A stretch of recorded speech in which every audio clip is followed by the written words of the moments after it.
ఇక్కడ జరిగిన ఈ ఘటన కూడా కొద్ది మంది తప్పిదం వల్ల ఏదైనా ఘటన జరిగితే ఆ కొద్ది మంది మీదనే యాక్షన్ తీసుకోమని ఇక్కడ డిమాండ్ ఉంది. వీళ్ళంతా కూడా ఇక్కడ మాట్లాడిన తర్వాత ఊర్లో అటువైపున ఊర్లో ఇటువైపున కూడా మాట్లాడిన తర్వాత మరీ ముఖ్యంగా ఇటువైపున ఏదైతే బాధితులుగా ఉన్నారో ఇటువైపున మాట్లాడిన తర్వాత వీళ్ళందరూ కూడా చెప్తా ఉన్న మాటలే, అందరం కలిసికట్టుగా ఒకే గ్రామంలోనే ఉండాలి, ఒకరి ముఖాలు ఒకరు చూసుకోవాలి, కాబట్టి ఇది న్యాయంగా పరిష్కారం కావాలి అని చెప్పి అందరూ కూడా కోరుకుంటాం. న్యాయం ప్రకారం చట్టం ప్రకారం ఎంక్వైరీలు జరిగిన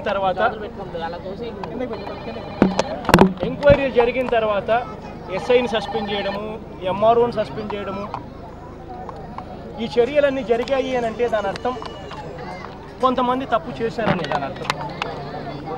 ఆ తప్పిదం ఎవరైతే చేశారో వాళ్ళని అరెస్ట్ చేయండి అని చెప్పి కదా కొంతకాలంగా వీళ్ళు డిమాండ్ చేస్తూ ఉన్నారు. అది ఇంతవరకు జరగదు.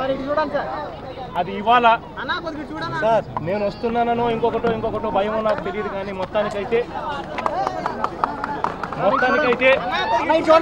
ఇవాళ అరెస్టులు కూడా జరిగాయి అని తెలిసింది. చట్టం తన పని తాను చేసుకొని పోయిందంటే అసలు ఇంత దూరం విషయం కూడా వచ్చి ఉండేది కాదు. ఘటన జరిగినప్పుడే బాధితులను అరెస్ట్ చేసినంటే ఇంత దూరం వచ్చేది కాదు. మొత్తానికేమో ఎంక్వైరీలు వాళ్ళే చేశారు. చేసిన తర్వాత ఘటన జరిగింది అని వాళ్ళే ధృవీకరించుకున్న తర్వాత ఇవాళ ఇన్ని రోజులు అరెస్ట్ చేయకపోయినా కూడా కనీసం ఇష్యూ పెద్దదవుతా ఉందన్న భయంతో అన్న కనీసం ఇవాళ అరెస్ట్ చేశారు. వాటికైనా సంతోషం. అంతుచిక్కని రహస్యాలు, మరెన్నో మనకి తెలియని పురాతన కట్టడాలు, వాటి వెనక దాగిన నిజాలు, పూర్వీకుల ఆచారాలు, మరెన్నో మూఢ విశ్వాసాలు, ఇలా కాలగర్భంలో కలిసిపోతున్న రహస్యాల కొరకు సబ్స్క్రైబ్ చేయండి రహస్యవాణి ఛానల్.